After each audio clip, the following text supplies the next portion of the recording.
The wind howled across the open stretch of plains where the wild edge of Texas bled into disputed Comanche territory. The prairie grass bent low, whispering secrets only the land understood, secrets of betrayal, pain, and one girl who was never meant to survive the night. She dangled from the tree like a cruel ornament. The cottonwood, twisted with age and lightning scars, stood alone on a dry ridge. Beneath it hung the broken form of Eleanor Ellie Harper. Her wrists were bound above her head with rough hemp rope. Her feet barely touched the dirt. She was unconscious, her dress torn, her skin burned and bruised.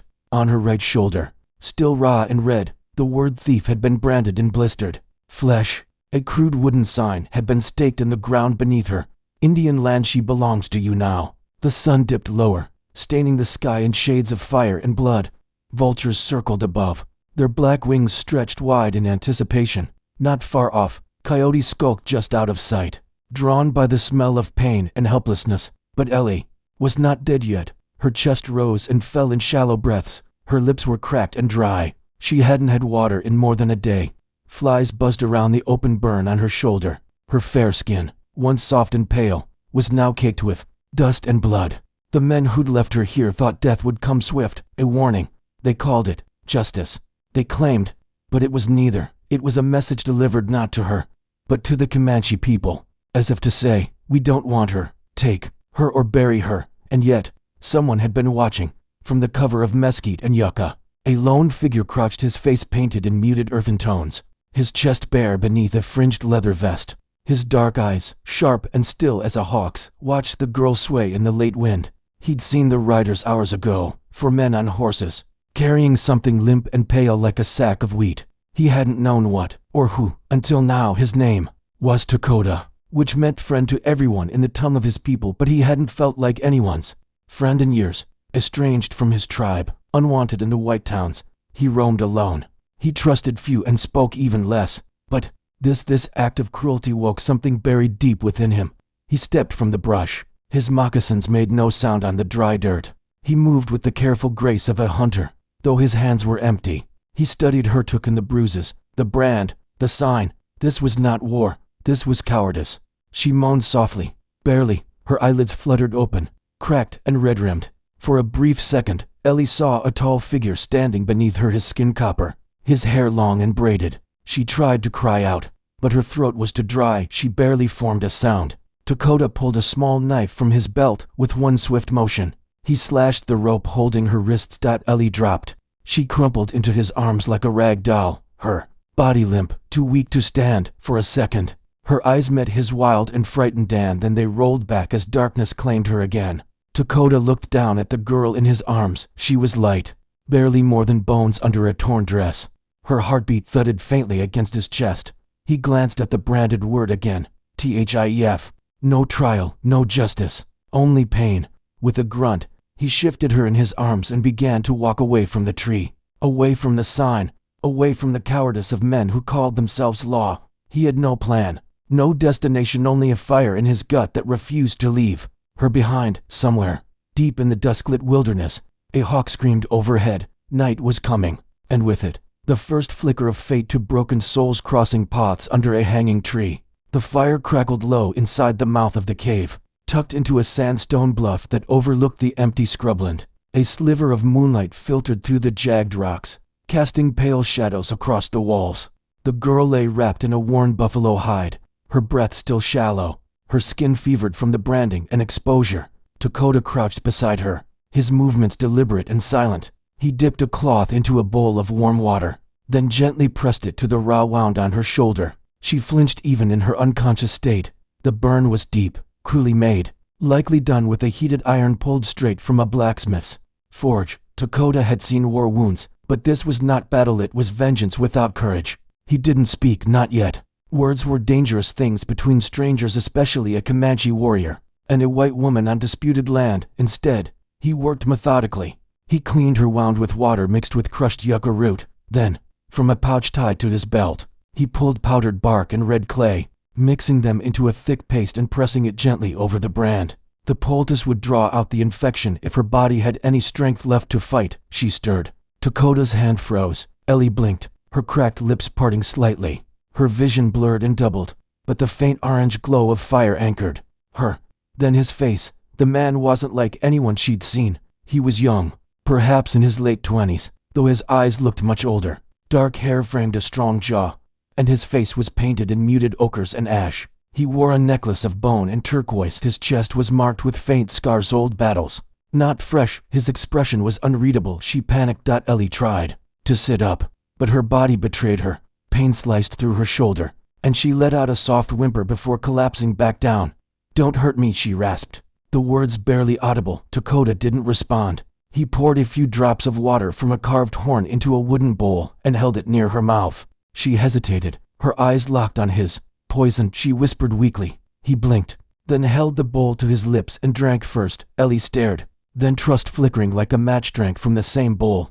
The water tasted like heaven. She gulped, coughed, and managed to choke. "Thank you." Still, Dakota said nothing.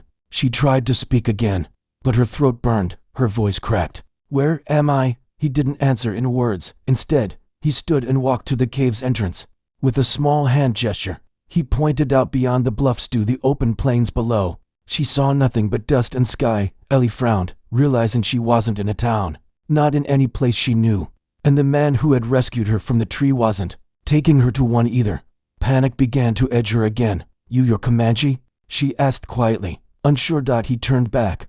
This time, he gave a slight nod. No shame, no pride, just a fact. She bit her lip. "Are you going to keep me?" Her words hung like smoke in the air. Dakota's brow furrowed, not in anger, but confusion. He shook his head once, firmly. Then he walked past her, pulled a deerskin pouch from a satchel, and unwrapped a handful of crushed herbs. He placed them into a clay cup and poured hot water over them. Steeping the tea, he offered it to her. "What is it?" she asked, wary again. He pointed to her shoulder. "Medicine." This time, she accepted.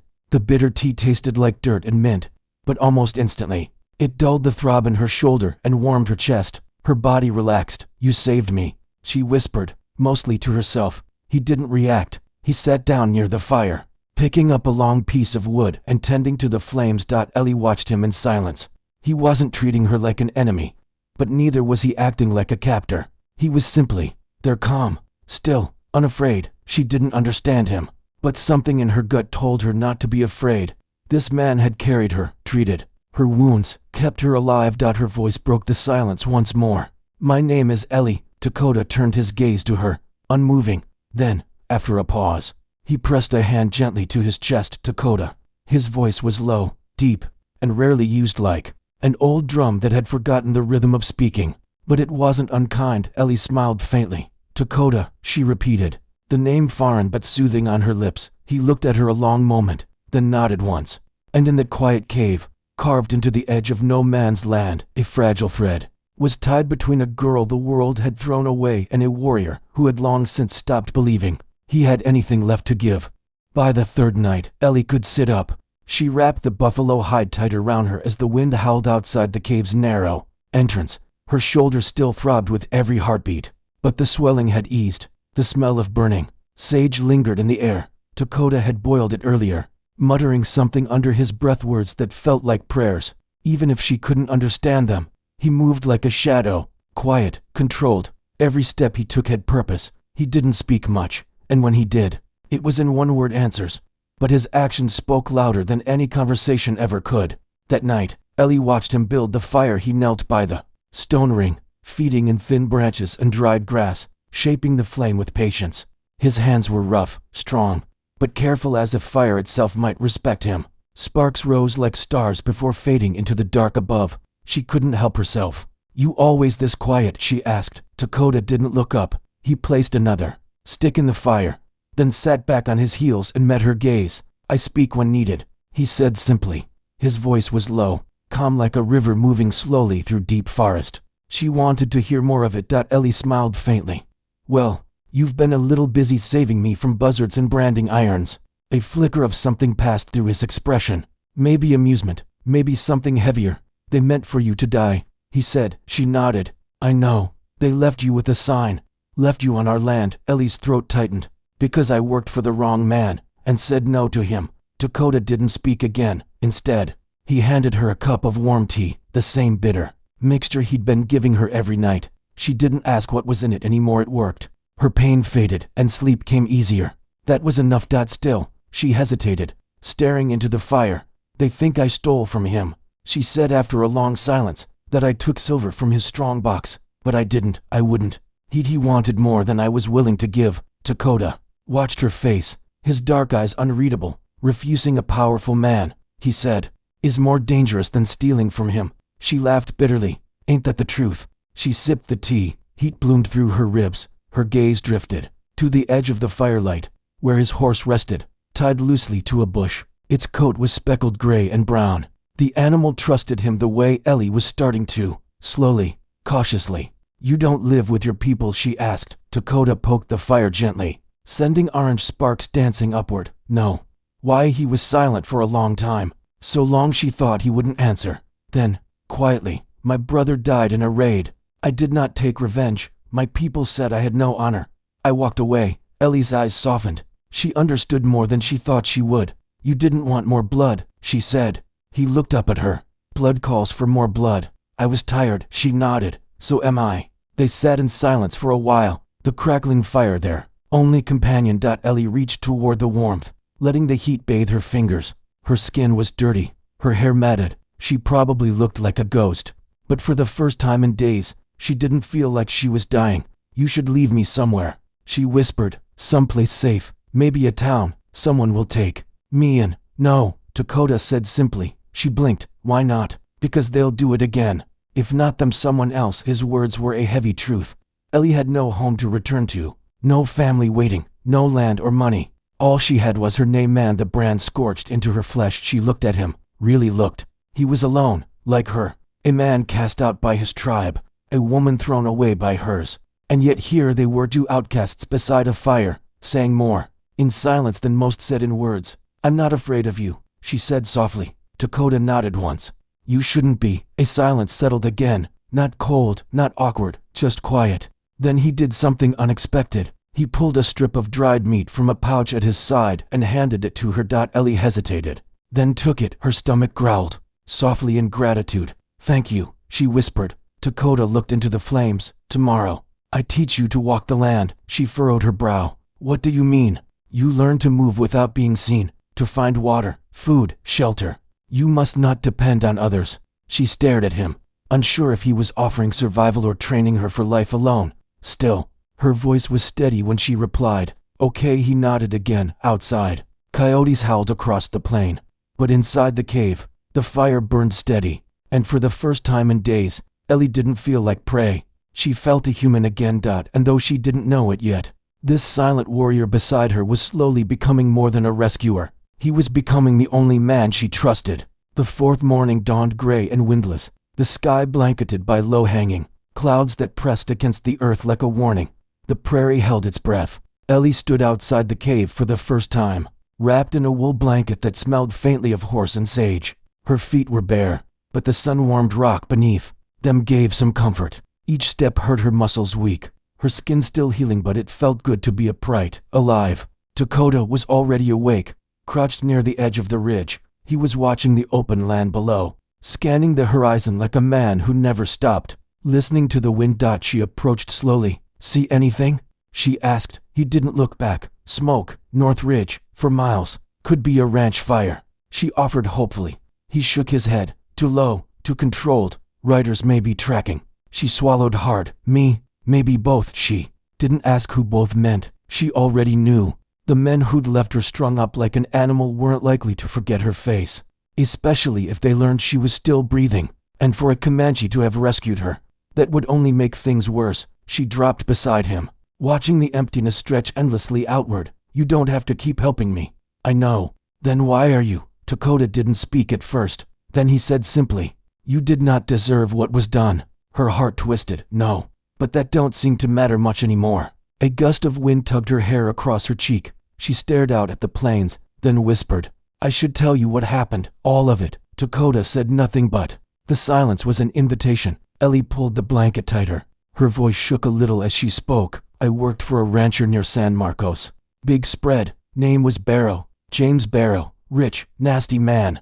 Owned half the land and 3/4 of the people. I was just a housemaid sweeping floors, making tea, nothing fancy. Dakota glanced at her. She didn't stop. He liked pretty things, dresses, horses, women. I was warned early on, don't be alone in a room with him. I thought I could handle it. I was careful. For almost a year, I stayed out of his way. Then one night her voice broke. She took a shaky breath. He came into the kitchen after dark, no one else around, cornered me, grabbed me, said I owed him something for my wages. Dakota's jaw tightened, but he didn't interrupt.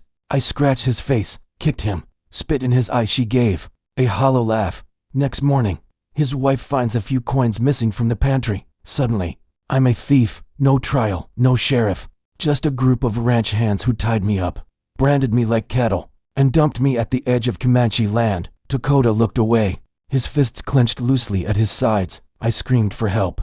She added, voice quiet, no one came, not even the other girls. They were too scared. There was a long silence. Then Dakota said, low and steady, this Barrow, he will not face justice. Ellie gave a bitter smile. He is the law. Far as anyone cares, ain't no judge in Texas gonna take a white man's word over mine, let alone a Comanche's. Dakota stood. Then we go west. Ellie blinked. What? We leave the trail, move across the dry lands, follow old Comanche paths to where? Someplace they won't follow. Ellie stared at him, unsure whether to feel hope or fear. You mean to just disappear? Yes. She paused.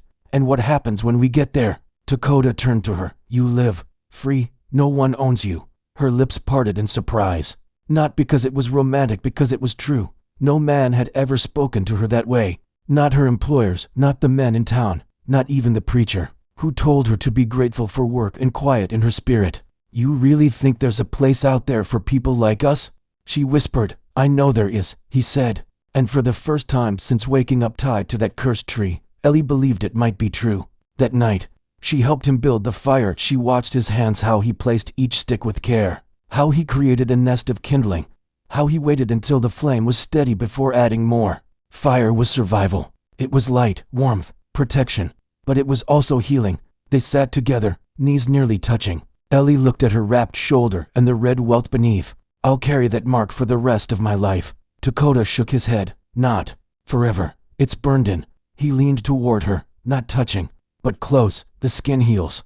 The spirit decides what stays. She met his eyes and for once, didn't look away. Maybe she'd been branded, betrayed, left for dead. But as the fire danced between them, she realized something. This cave, this man, this silence, it wasn't punishment. It was a beginning. By the 5th day, Ellie was walking farther, steadier. Her legs still ached, and her shoulder throbbed beneath the healing clay paste. But she no longer trembled with every step.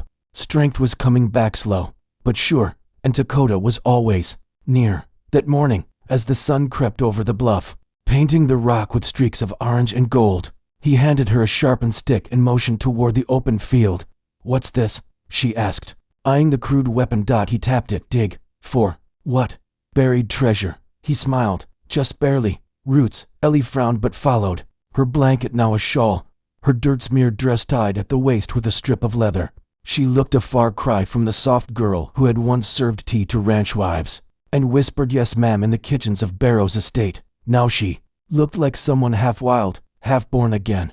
They walked in silence through the grasslands, the wind brushing over them like fingers through hair. He showed her where the earth was softer, where wild carrots and yampa roots grew. You look for cracked soil, he said, kneeling beside a scrub patch. That means water moves underneath. Ellie watched closely. He worked the stick into the ground, then pulled it free with a pale root dangling from the end. He handed it to her. You try. She copied him, jabbing the dirt awkwardly. Her third attempt yielded a small root, barely longer than her finger. She grinned. Hey, not bad for a housemaid. Dakota nodded. You learn fast. As the morning stretched on, he showed her more: how to spot rabbit trails in the dust, how to check the wind's direction before moving, how to listen for birds as signs of water nearby. At one point, he stopped suddenly, holding up a hand. Ellie froze beside him, breath caught. A jackrabbit, ears tall and twitching, sat just 20 feet away in the grass. Dakota moved like a whisper. He pulled a sling from his belt, fitted a smooth stone into it, and let it fly. The rock cracked through the air. The rabbit dropped. Ellie gasped softly, not from fear, but from awe. Dakota retrieved it, tied its feet, and slung it over his shoulder. You'll clean it, he said. Her eyebrows lifted. You want me to skin it? You eat, you learn. he replied. She gave a mock groan. You're not the gentle rescuer I thought you were. No, I'm a hunter. She followed him back to the cave, where he set the rabbit beside the fire and handed her a small bone-handled knife. I've never done this before, she said, eyeing the animal. Knife goes here, he said, guiding her hand gently, his fingers brushing hers. He showed her where to cut, how to peel the skin, how to keep the meat clean and separate. Her stomach twisted at first, but Dakota worked beside her, calm and patient. There was no mockery in his gaze, no judgment, just quiet teaching, like she mattered. By the end, the rabbit was roasting on a spit, and Ellie's hands were stained, but steady. She sat back, catching her breath. That wasn't as bad as I thought. You did well. Would have been easier if you'd just done it. You must not depend on me. She turned to him. Then why help me at all? He didn't answer for a while. He reached over, pulled a pouch from his satchel, and dropped something into her palm. A small turquoise stone, smooth and cool to the touch. She looked up. What's this? From my sister's necklace, he said. Before she died. Ellie's breath caught. Why give it to me? Because you remind me of her. Ellie stared at the stone in her hand. What happened to her? Traders came, said they wanted peace, gave her a gift, sweet water. It was poison. She looked at him, heart aching. I'm sorry. Dakota nodded once, eyes distant. They left her body at the river, like she didn't matter. Ellie closed her fingers around the stone. I won't let what they did to her be repeated. They sat in silence for a moment, the scent of roasting meat rising between them. You think there's a place we could go? Ellie said softly. Somewhere they wouldn't chase us. Yes, and you'd stay with me. Dakota looked at her. I would walk beside you. Her eyes glistened. No man had ever said something like that. Not own, not protect, not keep. Just walk beside. For a woman whose whole life had been defined by silence and servitude, those 3 words were everything. As the sun dipped low, they ate together. The rabbit was tough but warm, and Ellie smiled as she chewed. Later, as dusk settled and the fire danced between them, Dakota took out a long braid of sweetgrass and lit it slowly, letting the smoke rise in fragrant spirals. What's that for? She asked. Thanks, he said quietly. For food, for life. And as Ellie lay down that night beneath buffalo hide and stars, she realized something strange and wondrous. A man who'd lost everything had just given her back the one thing she thought she'd never have again, a future. 3 days passed in quiet motion. Dakota and Ellie traveled westward by foot, keeping low along ravines, crossing creeks under cover of darkness, and resting during the midday heat in gullies or behind boulders.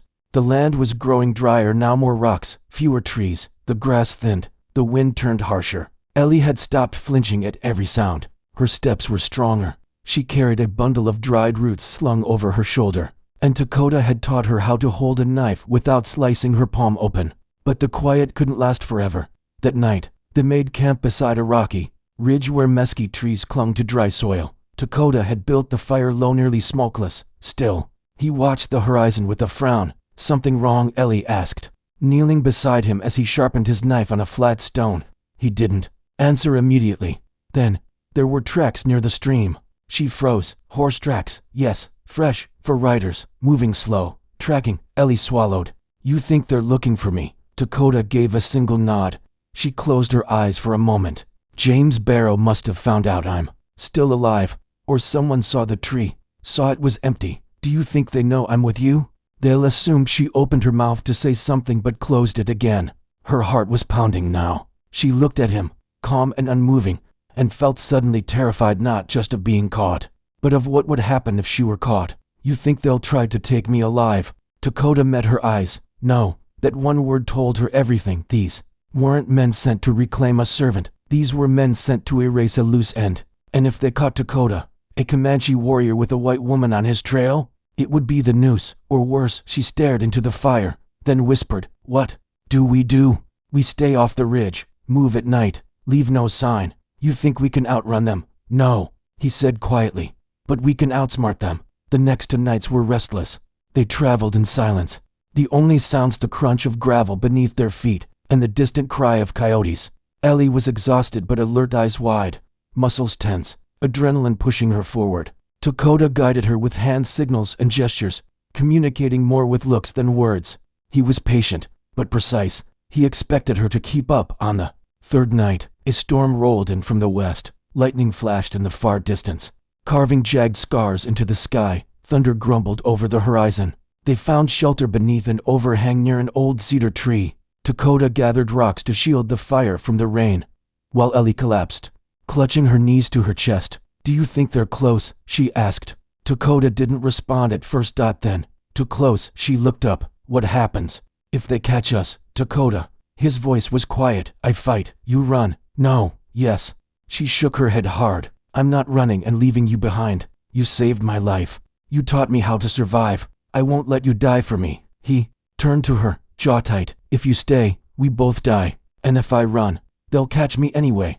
Then we both die alone." His eyes flickered. She could see the conflict behind them: duty, pride, protection, and something else, something that was starting to grow between them, unspoken but real. "You are not weak," he said after a long pause. "But they are not men. They are dogs in men's clothes." Ellie stood slowly. "Then maybe it's time we stopped running." Dakota narrowed his eyes. "You would fight." "I'd rather die fighting beside you than be dragged back to that man's estate or hung as a warning, like some outlaw." For a long time, neither of them spoke. The fire crackled low. Then Dakota took something from his satchel, a piece of leather armor, worn but strong.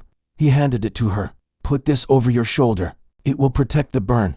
Ellie nodded, slipping the piece on carefully. "You ready me for battle?" she asked. "I ready you to survive." They sat close together as the rain began to fall in soft taps on the rocks above, and as lightning flared in the distance, Ellie reached out and took his hand. Dakota didn't pull away. The next day, just after dawn, they spotted riders on the far ridge. For men, armed, watching. "They found us," Ellie whispered. Dakota scanned the terrain. "There's a canyon 3 miles west, narrow walls, one entrance. If we reach it, we control the ground, a trap, a defense." They moved quickly, racing the wind. The riders gave chase. Ellie ran beside Dakota, her feet bruised, lungs burning, but she didn't stop. Not even when the hoofbeats grew louder. They reached the canyon mouth just as the first shot rang out, splintering the rock beside her head. Dakota turned, bow in hand, arrow already knocked. He loosed it. One rider fell from his saddle, tumbling hard. The others stopped short, suddenly cautious. Dakota pulled Ellie behind cover. "You know how to use that knife?" he asked. "I remember what you taught me," she whispered, heart pounding. He nodded. "Good." And for the first time since she'd been hung and left to die, Ellie didn't feel hunted. She felt ready, because she wasn't alone anymore. The canyon was narrow and jagged, with sandstone walls towering high on both sides. Time and water had carved it into a snare, a place where one wrong move could mean death, and one clever stand could hold off an army. That's why Dakota had brought Ellie here. It wasn't just to hide, it was to fight. By midday, they had water from a spring trickling through the rocks, and Dakota had set snares at the back trail, leaving false tracks that led nowhere. He moved with silent efficiency, checking shadows, inspecting the terrain, marking lines with powdery stone. Ellie kept watch near the entrance, eyes squinting against the sun. Her knife stayed close to her waist, fingers always resting near the hilt. She didn't shake like she used to. She didn't flinch. She waited.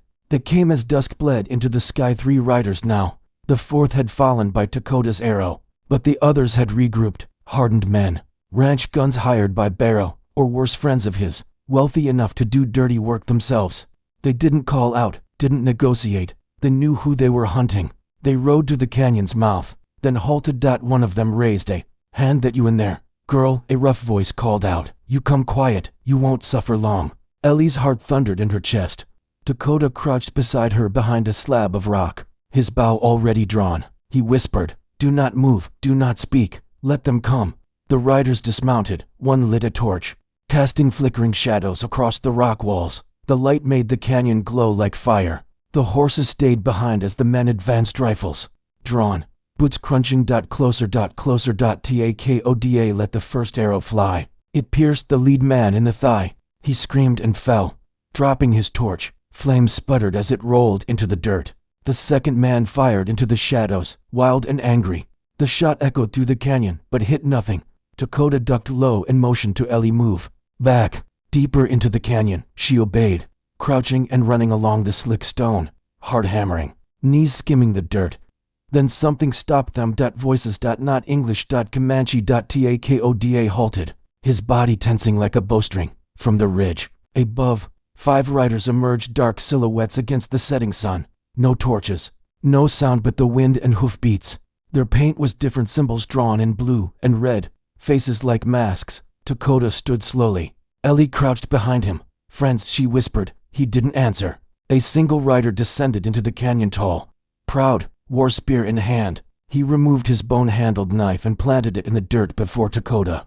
The gesture more warning than greeting. Dakota stepped forward. The two men stared at one another in silence, warrior to warrior, not as strangers, but as men with shared history. Then, in Comanche, Dakota spoke. "You shouldn't be here, Neal." The man's eyes narrowed. "You made yourself a ghost.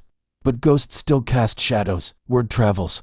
"You protect a white woman, a branded one. She was left to die. She should have been left buried." Dakota stood taller. "She is not the enemy. You abandoned us when your brother died. I left when vengeance blinded you." The man, Neal, chief's son and Dakota's one's closest blood, gritted his teeth. "You still defy your people for one woman," Dakota answered, quiet and unshaken. "For anyone left to die without cause." Ellie didn't understand the words, but she knew what they meant. She saw it in Dakota's face, fury held in stillness. She saw it in Neal's, the weight of betrayal, not just between tribesmen, but brothers. Neal looked over Dakota's shoulder. His gaze landed on Ellie. "She carries the mark of thieves.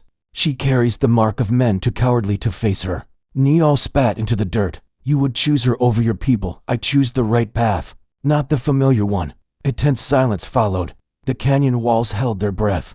Then Neal pointed to the fallen white men near the entrance. "You've made enemies on both sides. I've made peace with myself." Neal turned his horse and rode back to the others. There was a long pause. Then he shouted, in English now, "Take the woman and leave this land. You have 3 days. After that, we come again." He vanished into the dusk. Ellie stared at Dakota.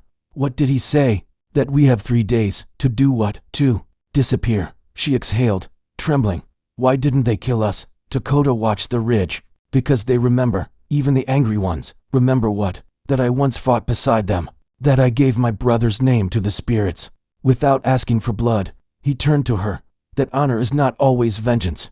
Ellie stepped closer, placing a hand gently on his arm. "What now?" He looked at her, expression softening. "Now we run towards something, not just away." That night, as they prepared to leave the canyon, Ellie looked back once more at the walls that almost became her grave, at the blood spilled, and at the man who stood between two worlds for her. The ghosts had returned, but they hadn't taken him, and they hadn't taken her, not this time. They moved before dawn, quiet as breath. Ellie followed Dakota down a narrow path etched by wild animals and old tribes long gone. The canyon was behind them now, swallowed in night and silence. Ahead lay open land, dry and harsh, scattered with boulders and thornbrush. Each step forward was one farther from death, but also deeper into the unknown.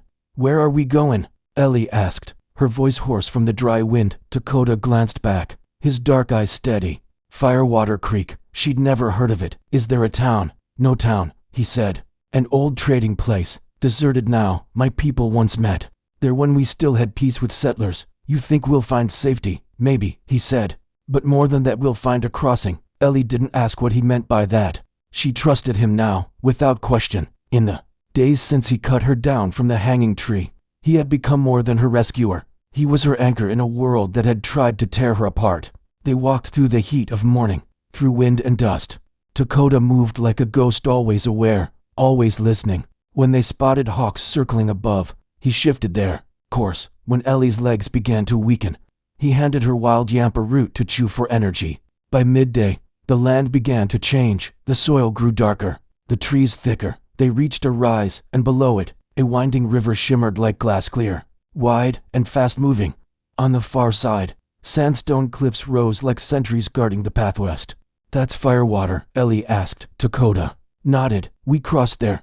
The river was too deep to walk, too swift to swim without care." But Dakota had a plan.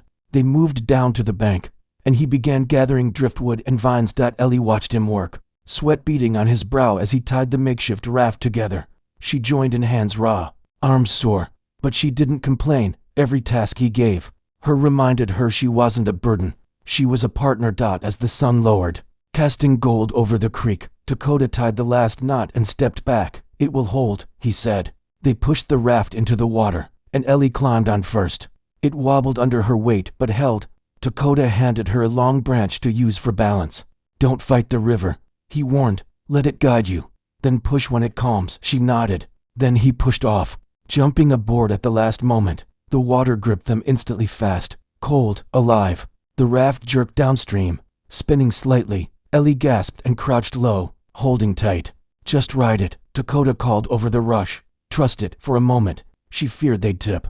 But the raft evened out, drifting into the center of the current. The sandstone cliffs loomed ahead like gates into another world. Then they heard it. A sound behind them. Hoofbeats, faint, but real. Dakota looked back sharply. On the far bank, a rider had appeared, a scout. Just one. He followed us, Ellie whispered. Dakota's jaw tightened. Not Niall. Another. The rider didn't call out. He simply sat, watching, a rifle resting on his leg. Then he turned and disappeared into the trees. He's not trying to catch us, Ellie asked. No, Dakota said grimly. He's sending word. There will be more. They reached the far side of the river, feet soaked, raft half submerged. Dakota helped Ellie climb up the rocky shore. She turned, looking back across the rushing water. The river was wide, wild. If anyone followed, it would not be an easy crossing. Do you think they'll try? She asked. They'll try, Dakota said. But not all will make it. Ellie shivered, not from the cold, but from the certainty in his voice. They moved up the hill, and at the top, the ruins of old stone walls greeted them. Crumbled, moss-covered, Firewater Creek, a place lost to time.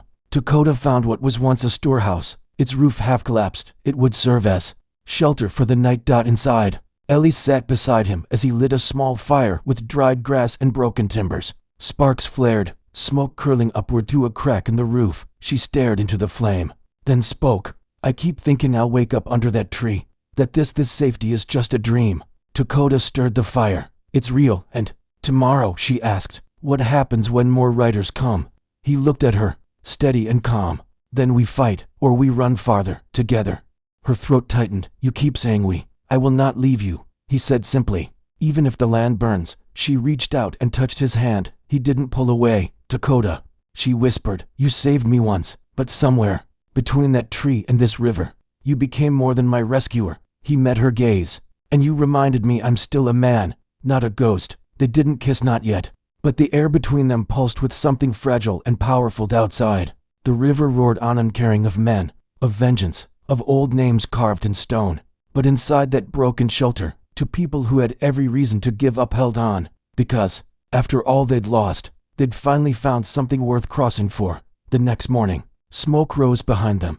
Ellie spotted it first, thin gray lines curling upward from the southern sky, back toward the river. It wasn't from campfire or cooking smoke.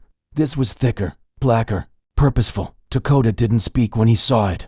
He simply stood taller, watching how it moved. They're burning the canyon trail, he finally said, pushing us forward. Ellie's stomach twisted. They want us scared. They want us cornered. He bent down, tightened the bindings on their packs, and handed her a water skin. We leave now. No fire tonight. No resting until we reach the pass. She took the skin and nodded, her throat dry. And if they catch up, Dakota paused, they'll try to surround us, drive us out of hiding. One final push. Ellie looked toward the smoke again. Her legs wanted to tremble, but she wouldn't let them. Then we don't hide. Dakota's eyes flickered toward her, a brief flash of pride. They left Firewater Creek behind, moving north along the rocky cliffs, skirting the trail like ghosts. The air smelled of ash now. The wind carried heat, the same way it did before. A wildfire hit Ranchland. It was as if the riders were scorching everything behind them, forcing Ellie and Dakota into a narrowing path, hurting them like prey. But they weren't prey anymore. They were hardened by hunger, sleep deprivation, pain, and loss. Dakota had made sure Ellie could read the land, spot tracks, wield a knife. She had gone from terrified servant to survivor, and he had come back from the edge of silence to stand beside her. Like a storm given shape, they moved without speaking. Every breath was reserved, every footstep placed with care. By dusk, they reached the edge of a broken plateau overlooking the valley. Below them, smoke. Riders. 5 this time. They split their force, Dakota muttered. They think they'll flank us at the pass. Can we go around? Too far. They'd catch us in the open. Ellie stared down at the terrain. Then we make our stand up here. He shook his head. Not yet. He led her into a narrow ravine carved into the plateau. They climbed for hours, weaving between sharp stone and scrub brush, until the ground leveled. The air cooled, and the world fell into silence. There, on the high ledge, they stopped. This is where it happens, isn't it? Ellie whispered. The last fight. Dakota didn't answer immediately. He laid his bow across his lap and sat down beside her, staring out across the open plain. They'll come in the night, he said. Use the fire to blind us. Try to push us into the ravine. And if they do, then we become the fire. That night, Ellie didn't sleep. The air was dry, sharp. Every crack of a twig made her heart jump. Dakota had laid out stones soaked in oil from a plant he'd crushed earlier. He showed her how to light them, with just a spark, how to build a wall of flame if they needed to. They'll see the blaze and think they've cornered us, he said, but we'll move behind it. Ellie looked at the traps he'd set, the slings of rock, the jagged branches tied between trees. You've done this before, long ago, he said. Before peace became a lie, she touched the stone. He'd once given her the piece from his sister's necklace. Do you think we'll survive this? He looked at her, and for once, his answer didn't carry certainty. I hope. That word held more weight than any promise. They heard them. Just before dawn, hoofs, the sharp report of boots on stone. Then voices, laughter, drunken confidence. The riders had grown careless, cocky. They thought the smoke had done its job. They didn't know what waited in the dark. Dakota lit the first torch and dropped it into the oil-soaked stones. Fire roared. To life. It danced along the trail, fast and angry. The riders shouted in surprise. One cursed. Another fired wildly into the smoke. Ellie crouched low, heart racing. She moved where Dakota showed her through the path he'd cleared hours earlier. The fire masked their steps, blinded their enemies, then gunfire. A scream. Dakota's arrow flew past her shoulder, hitting a man as he lunged from the brush. Ellie didn't run. She turned and slashed with her knife as another rider charged up the ledge. He was too slow, and she was ready. He fell hard, breathing heavy. She turned to Dakota only to see him wrestling with a third man. The rider had a rifle in one hand, a knife in the other. Ellie didn't think, she just moved. She tackled the man from behind, knocking him off balance. Dakota struck. The man dropped. Silence returned. Only the fire crackled, now dying slowly. They stood among smoke and ash, breath ragged, clothes torn. But they were still standing. Dakota looked at Ellie, covered in soot, blood on her sleeve, a knife in her trembling hand. You fought like fire, he said. She smiled through tears. I learned from the best. As the sun rose, they buried the bodies.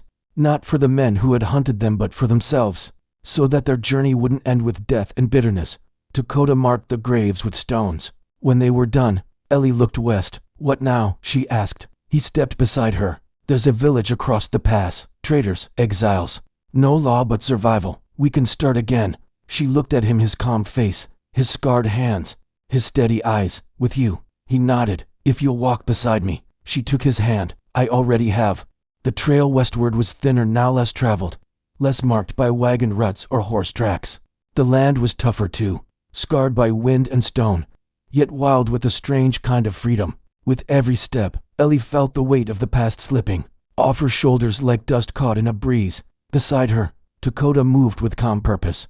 He wasn't scanning for enemies anymore. He wasn't guiding her through danger. He was just walking with her. 2 days had passed since they left the ridge and the smoke behind. The final riders hadn't returned. Either they'd scattered, or the fire and steel had broken their will to chase what wouldn't be caught. By now, the men who had hung Ellie up like a warning had likely heard the rumors that the girl they'd branded hadn't just survived, she'd fought back, and that she wasn't alone. They'd tell stories, sure, make her a villain, make Dakota a savage, because when people don't understand survival, they rewrite it as something cruel. Ellie didn't care anymore. She didn't want their forgiveness. She didn't need their truth. She had her own. On the 3rd day, they reached a wide valley, where the earth turned red and the grass was short and dry. Nestled against a ridge of sandstone cliffs was a small gathering of dwellings, mud brick, thatched with dried grass, some canvas tents stitched together with hide and wire. A settlement, not a town. People lived here, not because they wanted to, but because the world had given them no other choice. Dakota motioned toward it. This is where I once traded. Outcasts, half-bloods, wives who ran, men who refused war. No sheriff, no questions. Ellie stared at it. Is it safe? No place is safe, he said. But here, no one belongs, and that means everyone does. They approached slowly. Children peeked from behind corners. An old man stirred a pot of stew over a fire. A Mexican woman nodded at Dakota as he passed, recognition in her eyes, but no words spoken. Ellie felt their eyes on her. A white woman walking beside a Comanche warrior, not as captive, Not as enemy, as something else entirely. Dakota stopped before a low shelter built into the rock wall. This was my brother's. It's mine now. Ellie stepped inside with him. The space was dark, cool, surprisingly clean. A cot, a low table, some pelts. Nothing fancy, but it felt solid. It felt earned. Takoda dropped his pack and looked at her. You can stay here, or find another. No one will force you. Ellie didn't answer right away. She walked to the small window carved into the stone and stared out across the desert. I don't want another place, she said quietly. He stepped beside her. You don't owe me anything, he said. You are free. She turned to face him, voice steady. I know, but I choose this. I choose you. Dakota's eyes softened. He raised a hand slowly, touched her branded shoulder, healed now, but still marked. You carry pain, he said, but you don't let it define you. And you, she said, carry silence like armor. But I hear everything in it. For a moment, there were no words. Then, in the quiet shelter carved from ancient rock, Ellie stood on her toes and kissed him, gentle at first.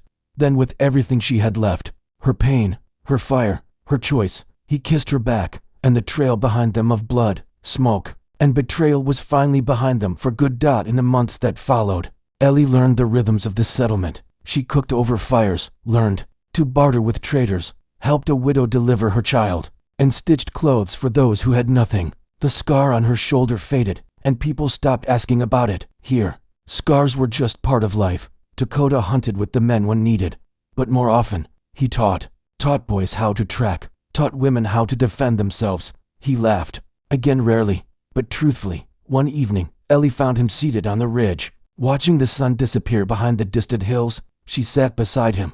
Do you miss your people? She asked. He nodded. Yes, but I carry them in my heart. My brother, my sister, my name. You made a new path. We made it together. She reached for his hand. Do you ever wonder what would have happened if you hadn't found me? He didn't look at her, just said, I was walking toward death before I saw you, a ghost. But cutting you down, it brought me back. She smiled. You didn't just cut me down, Dakota, you brought me back too. The wind picked up, carrying the scent of mesquite and wood smoke. Somewhere behind them, the world still burned, men still lied. Brands were still given to those who dared to say no. But not here. Here, where the trail ended, a new life had begun. Not in a house with chandeliers or on land marked by deed and title, but in the arms of someone who had no reason to trust, and chose to anyway.